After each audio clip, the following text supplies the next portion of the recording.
বাবু ফেরেক ফেরেক করলে ওরে আগে মার্ডার করবো। দুই ভাই দুই পাশে বসলেন, বাবু মাঝখানে বসছি। বাবুর ড্রাইভার হরিপদ হরিপে পলাশ 1962 সাল 17 মে। সোনালী সুদিন বইটা পড়ে দেখো, উলামায়ে ইকরাম আফগানে আল্লাহরে দেখেছি বইটা মুতাআলা করে দেখো। আহমদ মুহাম্মদ গাড়ির দুই পাশে বসছে, পিয়ের সামনে ড্রাইভার কিরাস করে যখন গাড়িটা ছেড়ে দিছে, বাজারে স্টার্টিং বক্স যখন ধরে দাঁড়িয়ে আছি, গাড়ি চলতেছে চলতেছে, মাত্র 20 মিনিট পরে হরিপদ আওয়াজ দিছে, স্যার কি এই গাড়িকে নিয়ন্ত্রণ করার মতো ক্ষমতা আমার নাই স্যার, এই গাড়ি যে কে চালায় তা আমি নিজেও জানি না। ওই আল্লাহ আমার রবি আমার সব জোরে, আল্লাহ আমার রবি আমার সব। চোখের পানি দিয়া যুবক এখন আমার মওলারে দেখাইয়া দিও। আল্লাহ তোমারে ভালোবাসি, তোমার নবীরেও জানের চাইতে বেশি ভালোবাসি।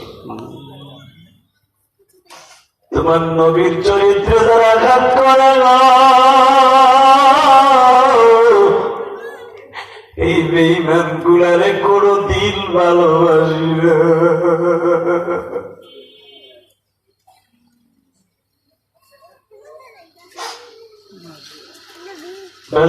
বিড়ালের চেহারা সুন্দর ছিল না, কিন্তু বিড়ালের ডাক শুনতো আমার আল্লাহ।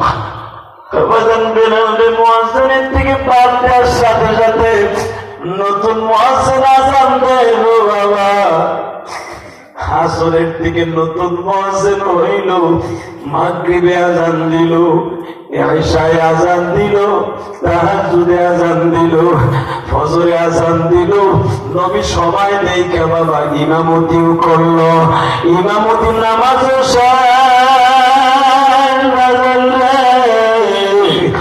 সূর্য কিন্তু ওঠে না, রাত শেষ হয় না। নবী আমার বয়ে বয়ে কাঁদতে মুসাল্লায় বসিয়া, হে আবু সাঈদ খুদরি, মদিনায় বেলালের কণ্ঠ না শুনলে সূর্য তার অস্তিত্ব ফিরে আসবে না।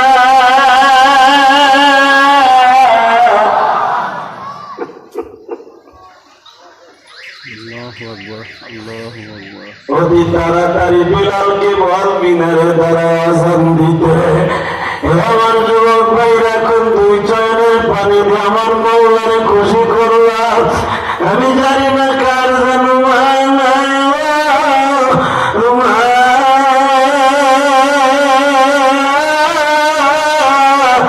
এই দুনিয়ায় একটা মাত্র বান্ধবী আছে,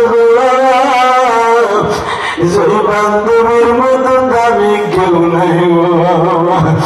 আহারে বাজান, করুণার ভিতরে মায়ের করুণা হয়েছে, সন্তান মায়ের ঘরে আটকায় রাখছে। আমাকে মা কিন্তু সন্তানের করুণা হয়েছে, মা কোলে হাসপাতালের বেড়ে দৌড়াবার বলে ডাক্তার আমার জীবনের বিনিময়ে আমার সাধুর বাসায় ডাক্তার।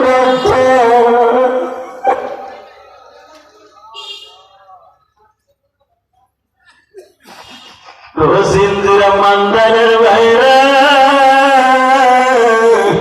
ওই গোপালগঞ্জের মাটির নিচে ঘুমিয়ে আছে আমার মা। আহারে কত স্বপ্ন ছিল আমার মা আমাকে আলেম বানাবে, সব স্বপ্ন মুখে লইয়া মা কবরে ঘুমায় আছে বাবা।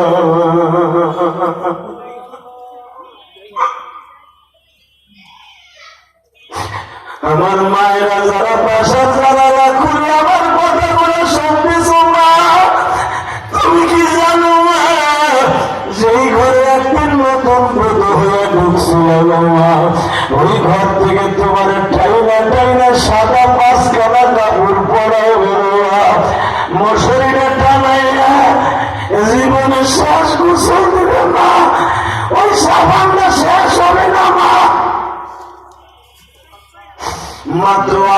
টাকা 10 টাকার একটা সেল লাগাই দিবে গো মা।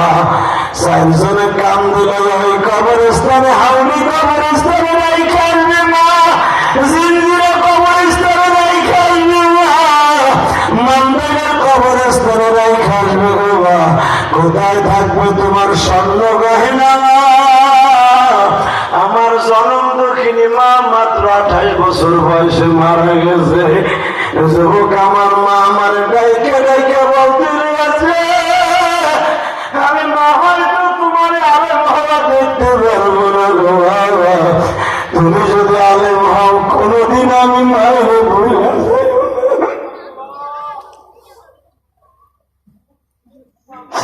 কোথায় গেল আমার জনম দক্ষিণী?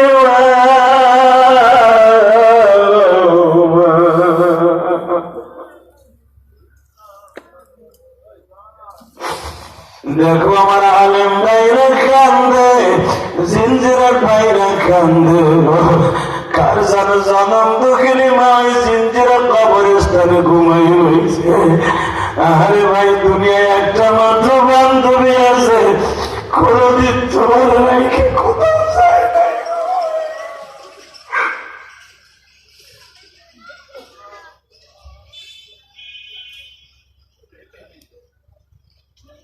আল্লাহ দেখো আমার ভাইরা কান্দে।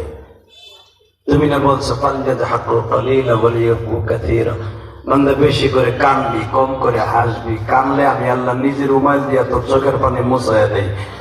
হে বাজার, আমার আল্লাহ চেহারা দেখে মাফ করবে না রে, আল্লাহ মাফ করবে চোখের পানি দেখে, দিল দেখে।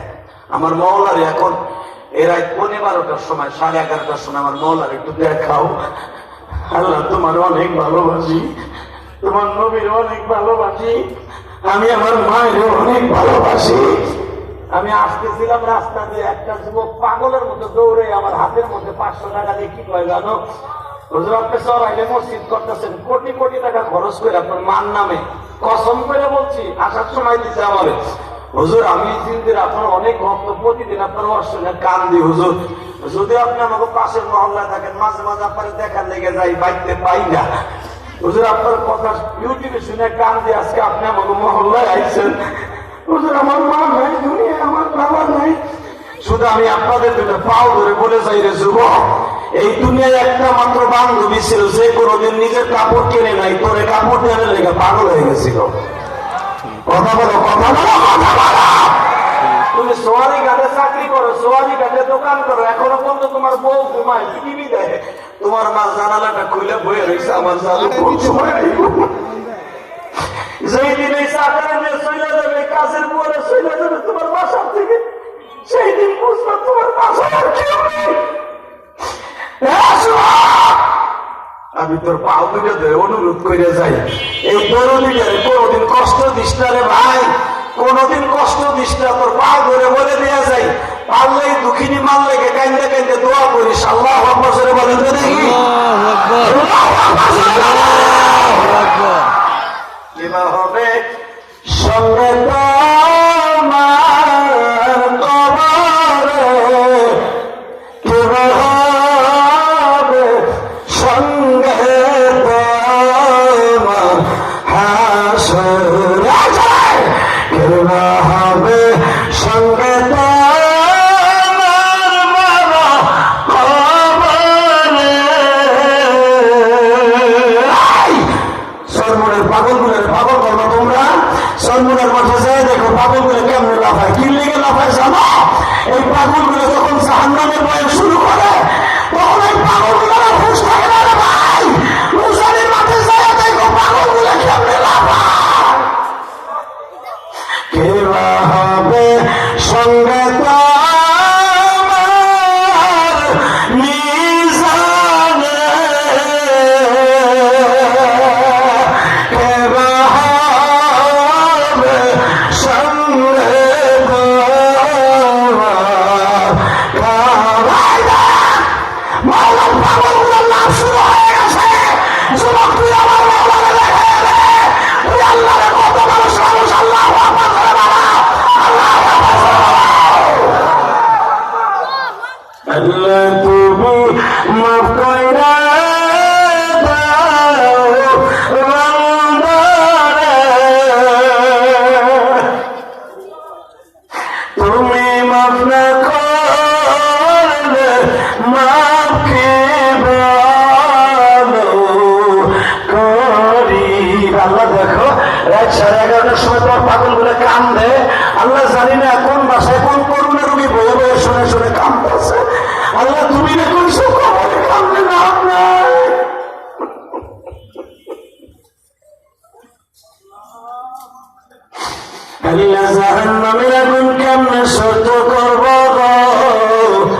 জাহান্নামের আগুন শরীরের যেখানেই লাগুক বাবা কলিজাটা মোমের মতো কইরা যাবে।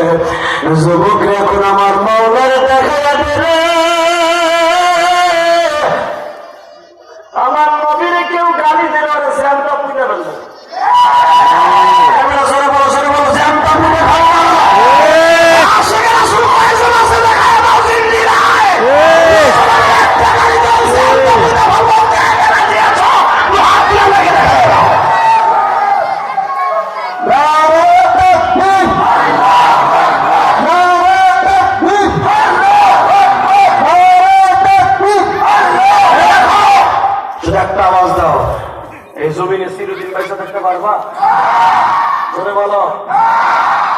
মাননীয় প্রধানমন্ত্রীকে ধন্যবাদ জানাই, তিনি মাদ্রাসা খুলে দিয়েছেন।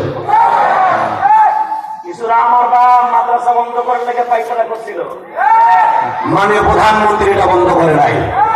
মাননীয় প্রধানমন্ত্রী জানে করোনা তার আবার 1 নম্বর মেডিসিন হল আমার আল্লাহ কোরআন তেলাওয়াত। এই কোরআনের মার্কাজগুলোকে বন্ধ করতে শোনা জীবনের ফাইট টু ফাইট বন্ধ হয়ে যাবে। ঠিক আছে,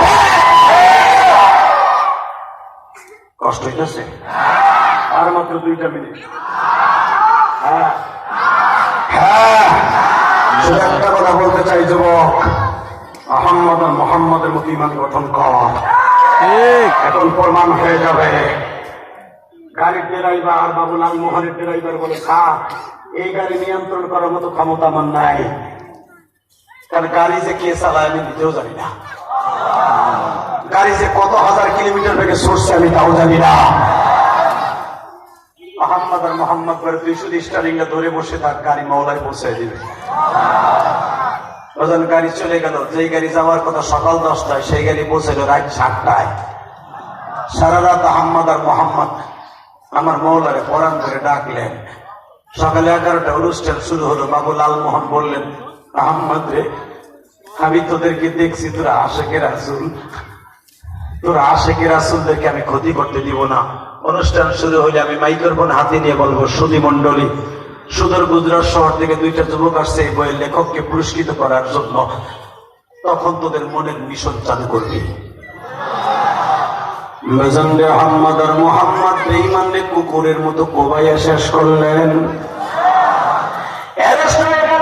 ব্রিটিশ পার্লামেন্ট থেকে ফাঁসির রায় চলে আসলো আহম্মদ আর মোহাম্মদের বিরুদ্ধে। আহম্মদ আর মোহাম্মদের পক্ষে কোনো উকিল নেই গো বাবা। ফাঁসি যেদিন হয়ে যাবে 1962 সাল 17ই মে, রোজ রবিবার তাদের ফাঁসি হবে রাত 12টায়। আহম্মদ আর মোহাম্মদের কাছে কন্ডম সেলের মধ্যে বললেন তোমাদের জীবনের শেষ অন্তিম সজ্জা অবস্থায় এসে তোমরা কি চাও? আহম্মদ আর মোহাম্মদ বললেন 3টা জিনিস চাই। 1 নম্বরে জনম দুঃখিনী মায়ের হাতের 2 লোকমা খাবার খাইতে চাই। 2 নম্বরে 2 রাকাত নামাজ পড়িয়া মাওলারে বন্ধু বানাইতে চাই। 3 নম্বরে আমাদের ফাঁসিটা যদি শুক্রবারে হইতো আমরা খুশি হইতাম। ফাঁসির রায় তো হয়ে গেছে, এখন কার্যকর হবে। বাজারে আহম্মদ আর মোহাম্মদের মাকে জরুরি ভিত্তিতে আনা হইল দিল্লিতে। ও বাবা, আহম্মদ আর মোহাম্মদের মা যুবক এখন চোখের পানি ফেলাইয়া কাঁদবি, যাদের মা এই জমিনে নাই। ছোট্ট ছোট্ট ট্যাবলেটের মতো 2টা রুটি বানাইয়া বাবা গোশ দিয়ে চাটকাইয়া মা আহম্মদ আর মোহাম্মদের গালের মধ্যে দিয়ে বললেন আহম্মদ রে বাবা, 2টা লোকমা তোদের 2 ভাইরে খাওয়াই দিয়ে দিলাম, বাকি খাবার তোরা জান্নাতে যে খাবি রে বাবা। কারণ আমার আল্লাহ কোরআনে বলছে ওয়ালা তাহসাবান্নাল্লাযীনা কুতিলু ফী সাবিলিল্লাহি আমওয়াত বাল আহইয়াউন ইনদা রাব্বিহিম ইরযাকুন ওয়ালা তাকুলু লিমান ইউকতালু ফী সাবিলিল্লাহি আমওয়াত বাল আহইয়াউন ওয়ালাকিন লা তাশউরুন। বাজান তোরা শহীদ হয়ে যাইতেছস, তোরা মৃত্যু নয় গো বাবা। কবরে যাওয়ার পরে তোরা জীবিত আমার নবী তোকে খাওয়ান দিব। বাজান একটা কথা বল, তোরা যে নবীর লেগে জান দিতেছস, আমার নবী কি তোদের সাথে একটু দেখা করছে? আশিক রাসূল ভাইরা বেলালের মতো এখন ইমান তাজা করে আওয়াজ দিস রে ভাই। আহম্মদ আর মোহাম্মদ বলে মা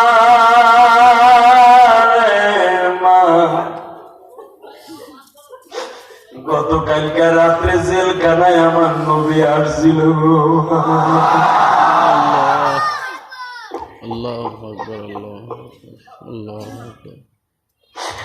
ও কেরানীগঞ্জের জিঞ্জিরার ভাইরা, মান্দানের ভাইরা,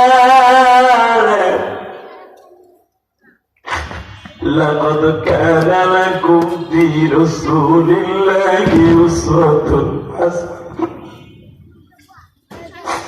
মা মাত্র দুই বাইরে নবী বুকের মধ্যে নিয়ে বলে, আহম্মদ রে, এই ইন্ডিয়া ভারতবর্ষের মধ্যে আশিকে রাসূলের অভাব ছিল না।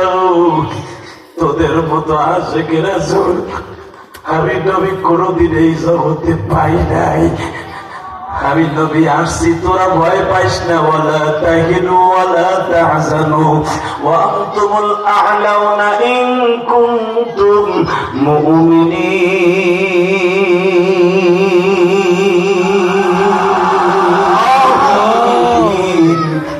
আমি নবী তোদের বললাম, তোদের ভয় নাই, বিজয় তোদের দুই ভাই আসবে। ও মামার নবী দুই ভাইরে বুকে নিয়ে সুমা দিয়া বলছে, ফাঁসির মঞ্চের কাছে আমি নবী দাঁড়ায় থাকবো।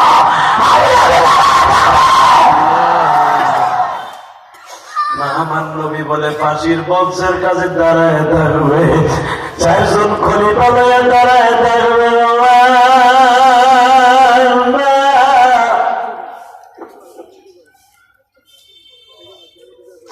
ও আমার আশিকে রাসূল ভাইরা, এখন একটা আওয়াজ দিবা, জীবনে কোনদিন দাও নাই।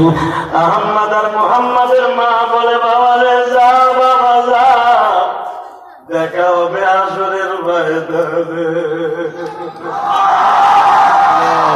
মা, আমরা দুই ভাই এই কম বয়সে মারা যাচ্ছি। মা, তোমার মনের মধ্যে কি কোনো কষ্ট নাই গো মা? এ যুবক ভাই, এখন আমার দৃষ্টি ভাই আহমদ আর মুহাম্মাদের মা বলে, বাবা রে, বাবা তুই কি জানোস না, হুনাইনের মাঠে আমার নবীর একজন সাহাবী, একজন মহিলা, তার মাত্র 6 মাসের বাচ্চাটারে নবীর কোলে দিয়ে বলছিল, নবী আপনি হুনাইনের মাঠে যাইতেছেন, আমার স্বামী তো মারা গেছে। নবী গো, আমার সন্তানও বড় নাই, আমার এই সন্তানটারে আপনি লয়ে যান নবী। যেদিক থেকে যুদ্ধের কাতরা আসবে, বল্লম আসবে, বাচ্চাটার আপনি ইউজ করবেন ডাল হিসাবে। ওই মহিলা যদি বাচ্চা দিয়ে নবীর প্রেমের ইন্টারভিউ দিতে পারে গো বাবা, ও বাবা, আমি তোদের দুই ভাইকে নবীর জান্নাতের ডাল বানায় দিলাম। জান্নাতি ভাইরা রে, আমি গোপালগঞ্জের ছেলে, তুমি কেরানীগঞ্জের ছেলে গো ভাই। এখন আমি তোমাদের কেরানীগঞ্জের ভোটার গো ভাই। ওই গোপালগঞ্জের মাটির নিচে ঘুমায় আছে আমার মা। আমার মা বলছিল, ইলিয়াস রে, তুমি যদি আলেম হও গো বাবা, আমি তোমার কোনদিন দুধের দাবি রাখুন।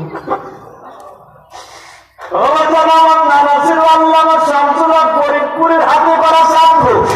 আমার মা বলছিল, ইলিয়াস রে, তোমার নানার মতো আলেম হতে হবে। বাজান, আমি মায়ের দোয়া দিয়া গৌহারডাঙ্গা পড়ছি গো বাবা, 9টা বছর গৌহারডাঙ্গা পড়ছি। প্রতিদিন আসরের পরে আল্লাহ সবসময় ফরিদপুরের কবরের কাছে যায় কাঁদতাম। হুজুর, আমার মা আমার মাদ্রাসায় দিয়া কবরে ছইয়া গেল, এ আমার হাফেজ বাবা জিরা, তোরা নামাজে পড়ে পড়ে কান্দিস গো বাবা। তোদের চোখের পানি আমার মাওলার কাছে এত দামি, তোরা জানোস না। দুনিয়ায় কোনদিন হাফেজে কোরআনের জবানের সিনে কোনদিন বসবে না গো বাবা। দুনিয়ার মাটির জন্য আল্লাহ হারাম করে দিছে। আমি তোর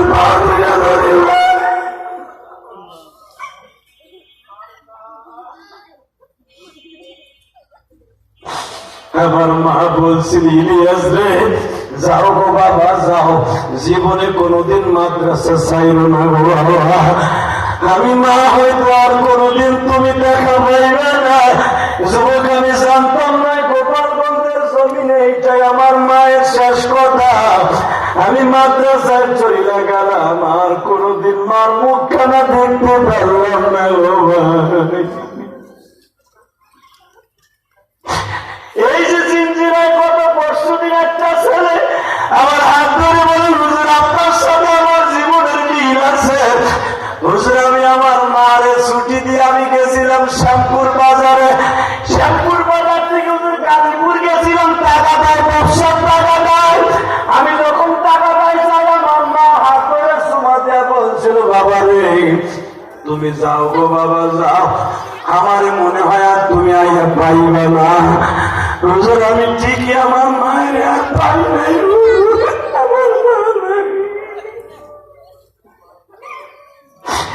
আল্লাহ দেখো কার যেন ওই মাহফিলে মা নাই, কার যেন বাবা নাই। আল্লাহ যাদের চোখের পানি পড়ে,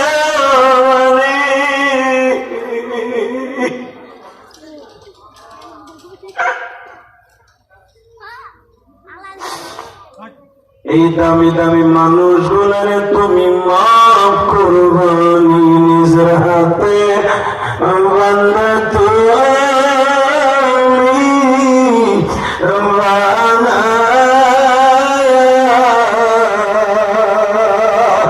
কেমনে দিবা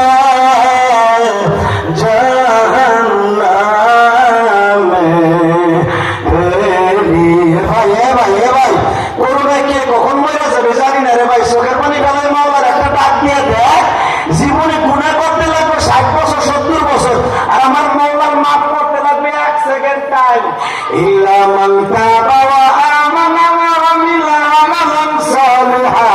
বান্দার যত গুনাহ করবে ইউবাদদিলুল্লাহু সাইয়্যাতিম হাসানা, যত গুনাহ করবে আমি আল্লাহ নেকের দ্বারা জায়গাটা ফেরত করে দিব। যুবক জীবনের সবচাইতে বড় গুনার কথা মনে করিয়ে শিক্ষার মাঝে কাঁদতে থাকে রে ভাই। আরে দুনিয়ায় গুনার কথা মাফ করার মতো কেউ নাই, আমার মাওলা ছাড়া করে কেউ মাফ করার মতো নাই রে ভাই। এখন তোর জীবনের একটা গুনার কথা মনে করে নীরবে বয়ে বয়ে কান্দ। হুজুর আমি বাড়তে যাই দেখি আমার মায়ের খাতটা আছে, বাবার খাতটা পড়ে রয়েছে, মায়ের পানের ডিব্বাটা পড়ে রয়েছে, মা নেই গো মা।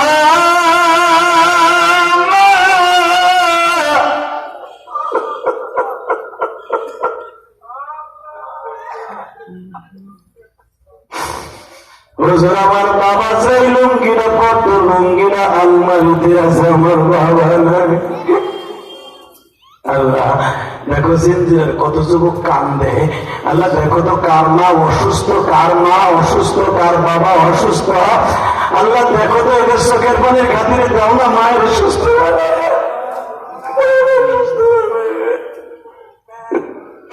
আমার কোন মা যেন মহিলা প্যান্ডেলে বয়ে বয়ে কান্দে না,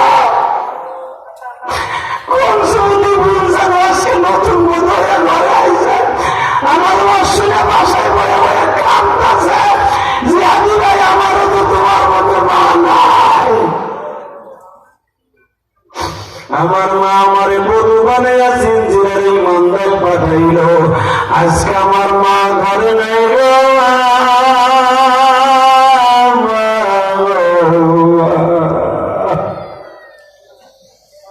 আল্লাহ দেখো তালবেলের গুলো কাঁদলে, আজকে কোরআনের হাফেজ হওয়ার পরে মাথা পাকিয়ে দিয়েছি। আল্লাহ এদের চোখের পানিতে ফিরতে পারে না, এদের চোখের পানিতে কোনো কোনো বেড়া হতে পারে না, এদের চোখের পানি খাতে জিঞ্জিরের যুবকদের চোখের পানি সবাই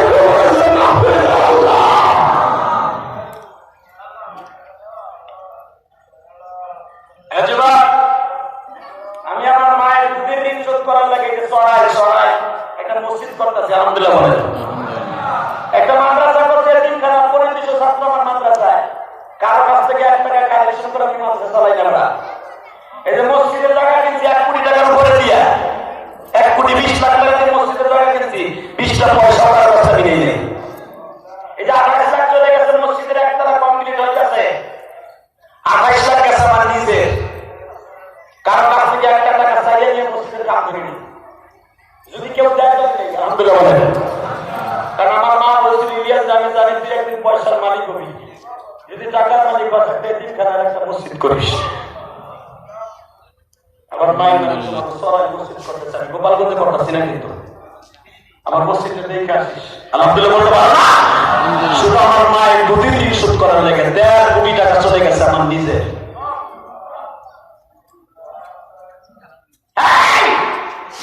আমার মায়ের ঋণ শোধ করার লেগে। আমার আব্বা আমার বাসায় অসুস্থ, ডাক্তার বলছে আমার আব্বার অপারেশনে 3 লক্ষ টাকা লাগবে। আমি বলছি 3 লাখ না 3 কোটি টাকা লাগলো, আমি আমার আব্বাকে আবার অসুস্থ করবো ইনশাআল্লাহ, যদি আমার বাবার সুস্থ এবিলিটি থাকে।